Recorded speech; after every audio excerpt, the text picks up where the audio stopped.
So yan, good morning po, no? Napansin namin, madalas na rin yung sira ng isa pa naming motor. Matagal na kasi yon, matanda na siya, 2008, 2007? 2009. 2009. So 2009 pa ipinanganak. So ayun na nga, tumatanda na siya. So kailangan tayo kukuha ng anak niya. Kahapon nakadena na naman ako. Kagabi nga, nasiraan ulit. Si Mrs. pa yung nag-drive. Buti na lang at mabilis akong maklolo. Hindi niya sinabi na uuwi pala siya dito sa bahay. Tapos nang bigla akong nakadena na siya pala yung nandun sa may likuran ko. Akala niya napansin ko siya. So nagdire-diretso lang. Ang mister ko na lang walang outdoors. Walang pag-aaral sa buhay. Napansin na lang niya na hindi na ako sumusunod. So yun, buti na lang dumating siya. Hindi ko alam. So ayun na nga, bibili tayo na, hindi pala bibili, hiram tayo ng motor sa mga dealership ng motor. Ayan, hiram tayo ng motor para para makapagpahinga na rin si Lolo. Lolo 125. 125 kasi yun. Actually sa kuya ko yun, pero ako na yung gumamit dahil ko na siya. Oo, may bago na siyang motor din. So pinasan sa kanya yung motor. So, dahil sa katandaan na rin, marami na rin siyang problema. Pero may plano ako doon. Gawin niya daw helicopter. Alright. So yan, ngayon pupunta tayo maghanap ng matitipuhan nating motor. Malayo-layo pa yung biyahe natin guys. Doon tayo sa malayo, yung titingin ng motor. Para may thrill daw. Para may thrill. Kasi kung pangin naman kung magbiyahe ka lang ng 5 minutes, di ba? Di maglakad na lang tayo kung ganun. Okay, let's go. Parang umayon yung panahon sa atin, no? Kasi tag-ulan dito ngayon, umaraw. Sana nga mamaya paglabas natin hindi siya uulan kasi ako yung magmamaneho doon sa motor. So ako magdadrive dito. Malay natin makakahirap tayo, di ba, ng mas malaking motor, diba? 125 yung dati, baka pwede siguro mga 126. Mas malaki. So ayan guys, antabayanan nyo yung makarating kami doon sa dealership, okay? Ride safe. So ayan guys, nandito na tayo sa dealership ng motor.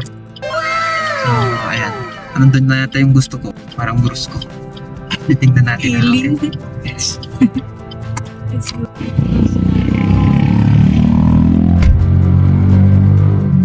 Diba? Halatang di excited.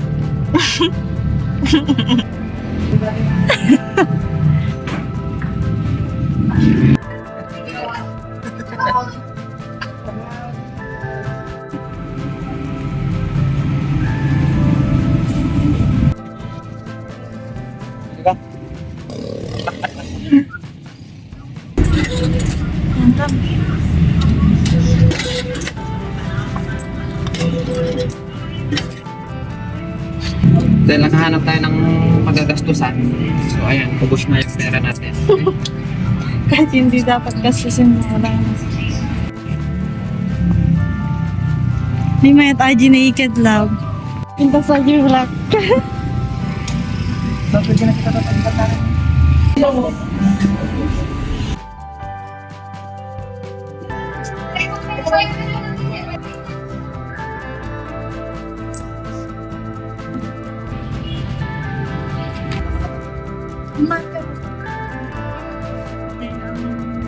Ngiti. Gusto ko yung kulay niya. Ayan na yung helmets. Ayan na yung pre-helmet na. Alright. Lagyan tama na. Wow. Laga. Magsanan eh. Wow.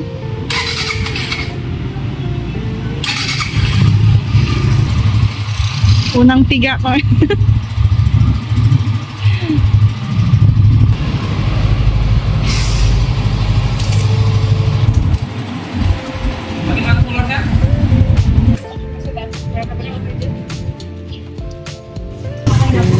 Passing weight ng bago mo.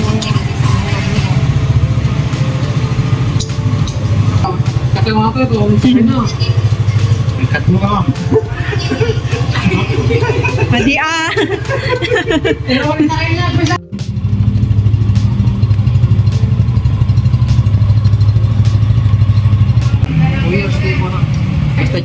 lang kayo, sir, no? Kung tayo pa sir, sa kami.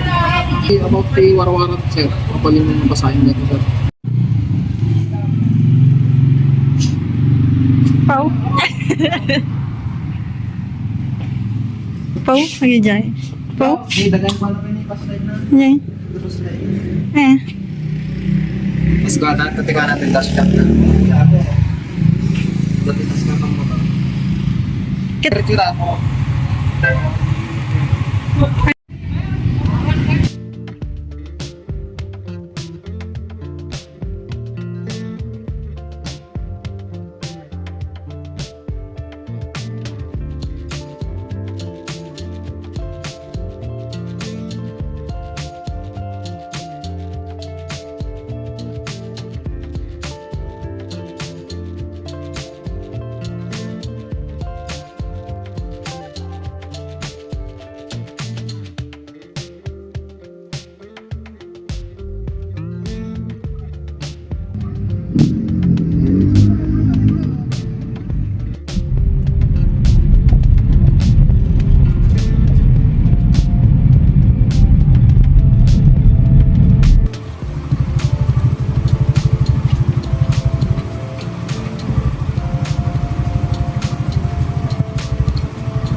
Basta naman ang first ride with the Gixxer. So yun, yung Gixxer na naked version.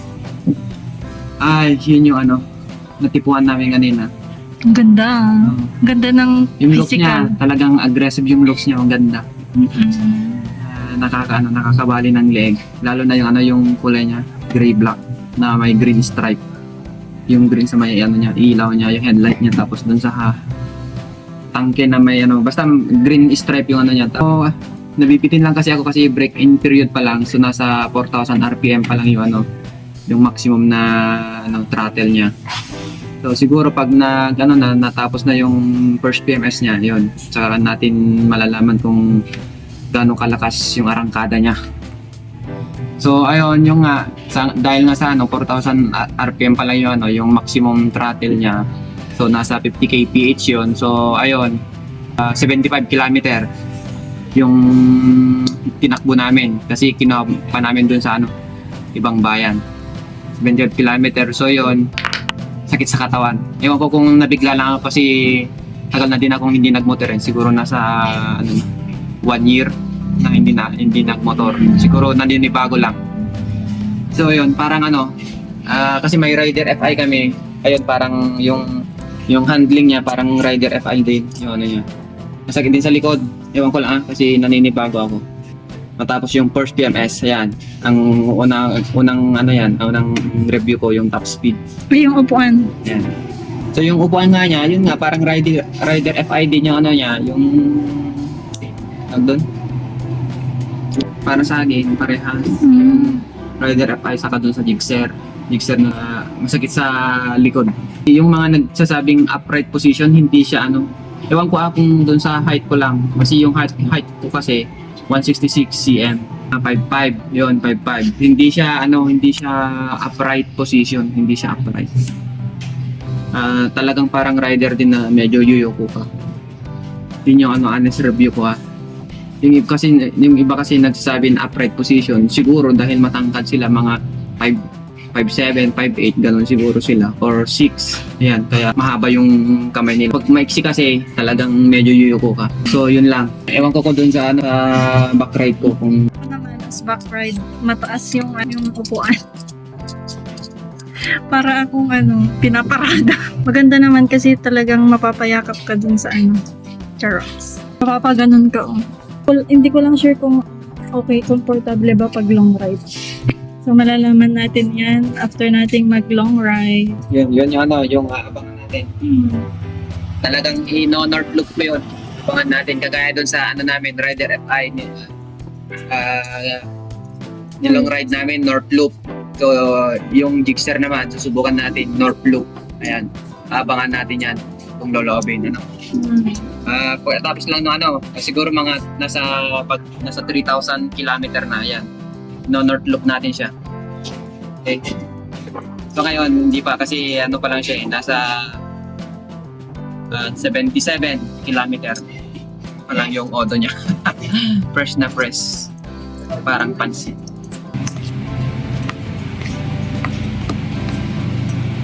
Dahil lang, abangan nyo yung first PMS namin. Natapos na yung first PMS, ayan, top speed. Number 1 yan, top speed. Okay.